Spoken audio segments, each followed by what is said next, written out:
Mr. Chairman and Mr. Vice Chairman, members of the committee, we are here today, and I'm here today with these exceptional people who I have the privilege to work with. We are a team that works together in making sure that we can do everything we possibly can to bring the intelligence necessary to our policymakers, to this committee and others, relative to what decisions they might have to make given this ever-changing world that we're facing right now.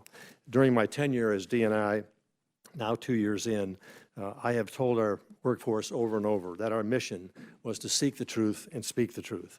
And we work to enhance, to agree with and enforce that mission on a daily basis. I want our people to get up in the morning to work to think that this is what our job is. Despite the swirl of politics that swirls around not only the Capitol but the world, our mission is to keep our heads down, our focus on the mission that we have to achieve in order to keep American people safe and our policymakers aware of what's happening. So truly, the efforts of people sitting here at this table and all their employees and all of our components is not really public for the released for the public to know about, but we continue to value our relationship with this committee in terms of how we share information, how we respond to your legitimate questions that you bring to us and tasks for us, and we value very much the relationship that we have with this committee. My goal today is to responsibly convey to you and the American people in this unclassified hearing the true nature of the current environment. And in the interest of time, I'd also like to refer you to my statement for the record for a more complete threat picture. As I stated in my recent remarks during the release of the National Intelligence Strategy, we face significant changes in the domestic and global environment that have resulted in an increasingly complex and uncertain world, and we must be ready. We must be ready to meet 21st century challenges and recognize emerging threats. The composition of the current threats we face is a toxic mix of strategic competitors, regional powers, weak or failed states, and non-state actors using a variety of tools in overt and subtle ways to achieve their goals. The scale and scope of the various threats facing the United States and our immediate interest worldwide is likely to further intensify this year. It is increasingly a challenge to prioritize which threats are of greatest importance. I first would like to mention election security. This has been and will continue to be a top priority for the intelligence community. We assess that foreign actors will view the 2020 U.S. elections as an opportunity to advance their interests. We expect them to refine their capabilities and add new tactics as they learn from each other's experiences and efforts in previous elections. On the heels of our successful efforts to protect the integrity of the 2018 midterm elections, we are now focused on incorporating lessons learned in preparation for the 2020 elections. I would now like to turn to the variety of threats that currently exist and may materialize in the coming year. I'd like to begin with remarks on what I would describe as the Big Four: China, Russia, North Korea, and Iran, all of which pose unique threats to the United States and our partners. China's actions reflect a long-term strategy to achieve global superiority. Beijing's global ambition continues to restrict the personal freedoms of its citizens while strictly enforcing obedience to Chinese leadership, with very few remaining checks on President Xi's power. In its efforts to diminish U.S. influence and extend its own economic, political, and military reach, Beijing will seek to tout a distinctly Chinese fusion of strongman autocracy and a form of Western-style capitalism as a development model and implicit alternative to democratic values and institutions. These efforts will include the use of its intelligence and influence apparatus to shape international views and gain advantages over its competitors, including especially the United States. China's pursuit of intellectual property, sensitive research and development plans, and the U.S. person data remains a significant threat to the United States government and the private sector.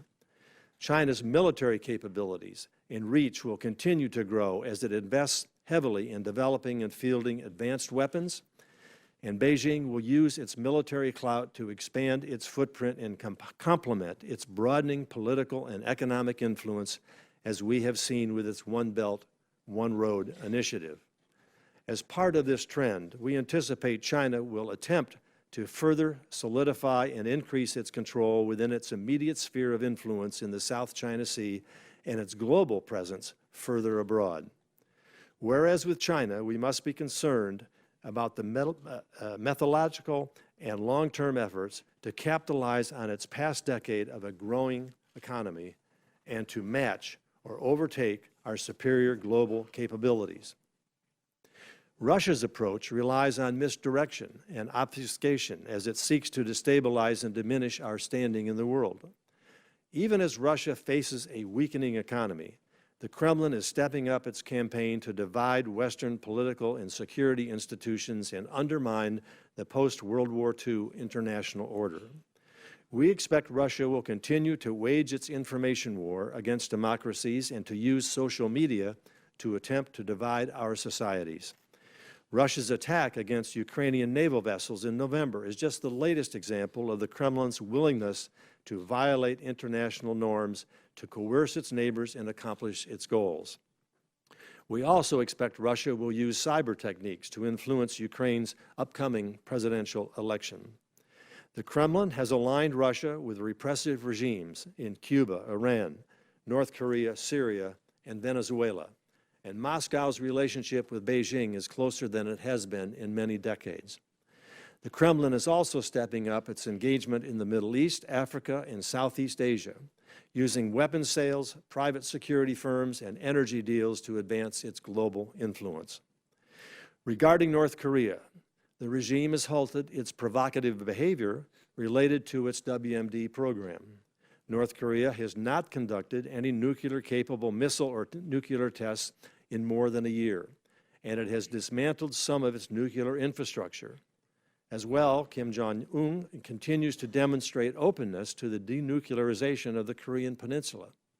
Having said that, we currently assess that North Korea will seek to retain its WMD capabilities and is unlikely to completely give up its nuclear weapons and production capabilities because its leaders ultimately view nuclear weapons as critical to regime survival. Our assessment is bolstered by our observations of some activity that is inconsistent with full denuclearization.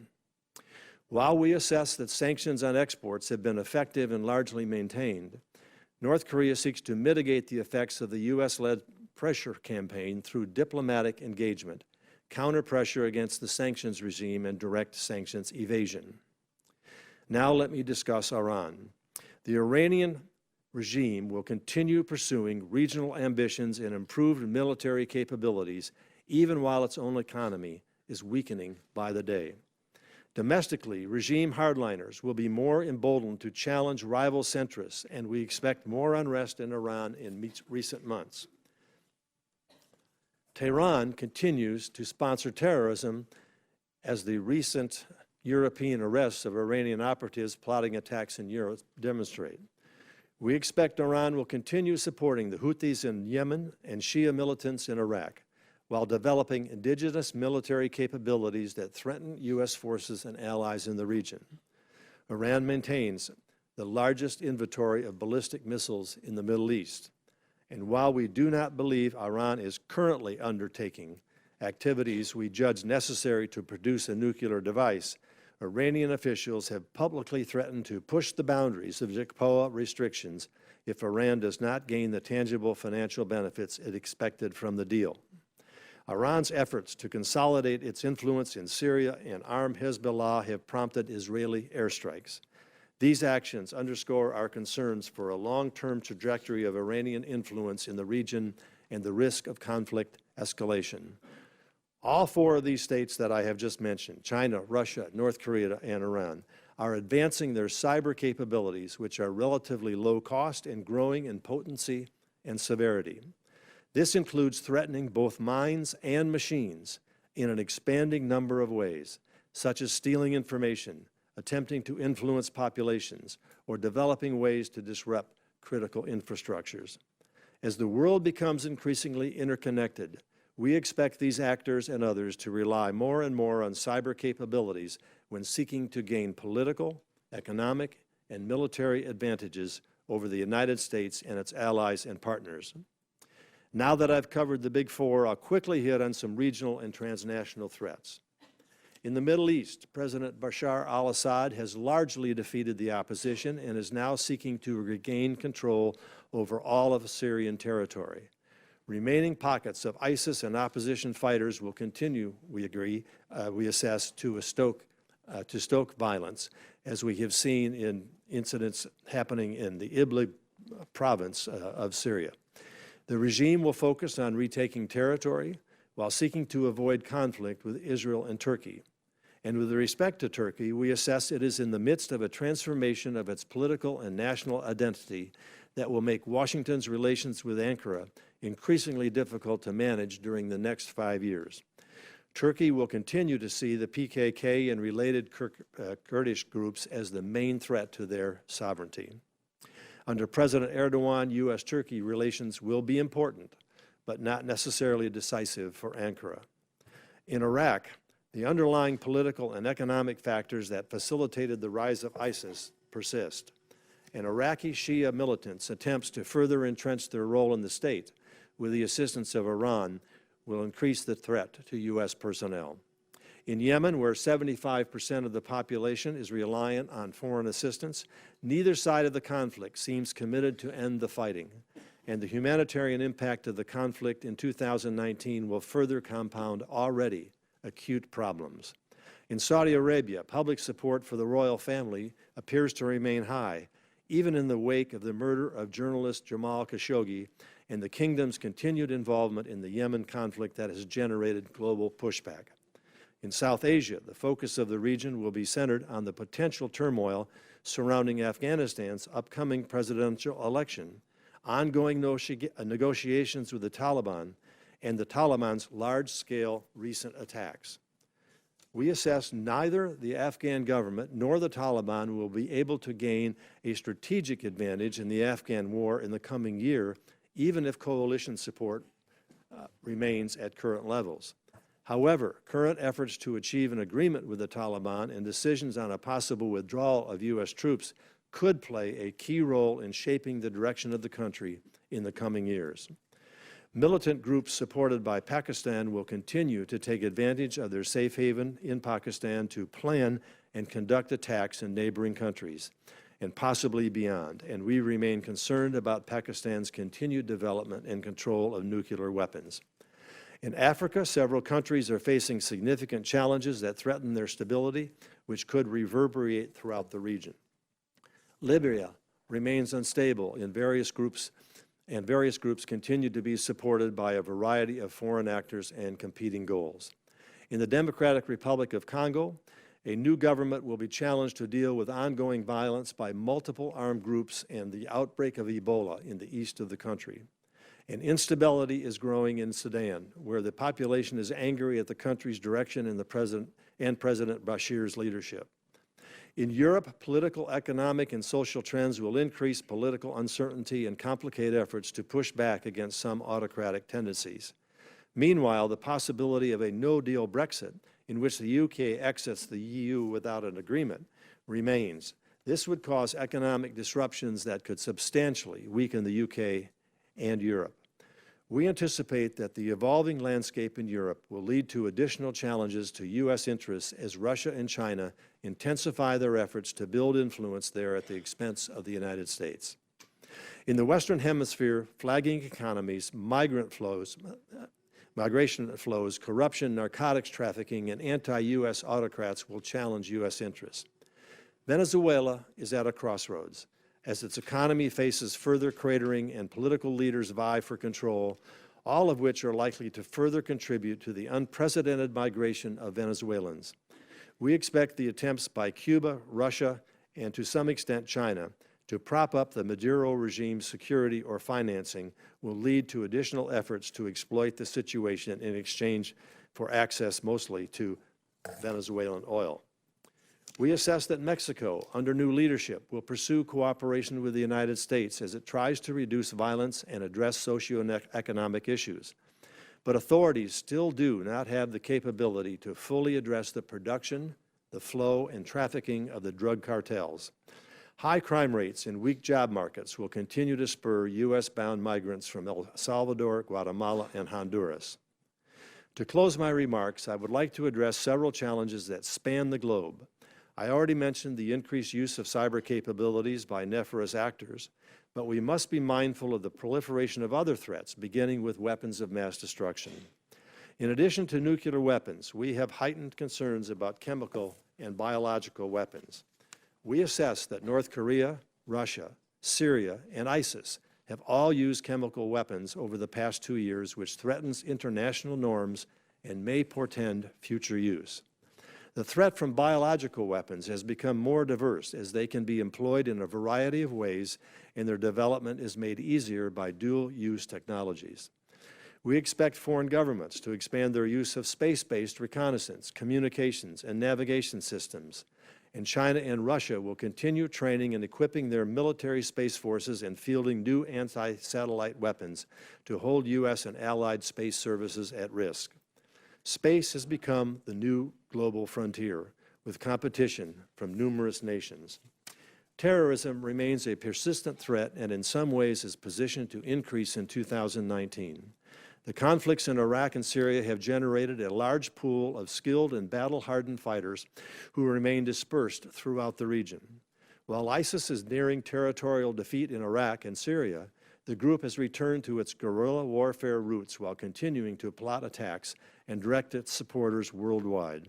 ISIS is intent on resurging and still commands thousands of fighters in Iraq and Syria. Meanwhile, al-Qaeda is showing signs of confidence as its leaders work to strengthen their networks and encourage attacks against Western interests. We saw this most recently in Kenya as al-Shabaab attacked a hotel frequented by tourists and Westerners. Lastly, the speed and Lastly, and this is important because both the chairman and vice chairman have stated this, and it's something that I think is a challenge to the IC and to the American people. The speed and adaptation of new technology will continue to drive the world in which we live in ways we have yet to fully understand. Advances in areas such as artificial intelligence, communication technologies, biotechnology, and material sciences are changing our way of life. But our adversaries are also investing heavily into these technologies, and they are likely to create new and unforeseen challenges to our health, economy, and security. Mr. Chairman and Mr. Vice Chairman and members of the committee, this becomes a major challenge to the IC community to stay ahead of the game and to have the resources directed toward how we need to address these threats to the United States. We look forward to spending more time discussing this issue as both you have raised. With that, I'll leave it there. We look forward to answering your questions about these and other unmentioned threats.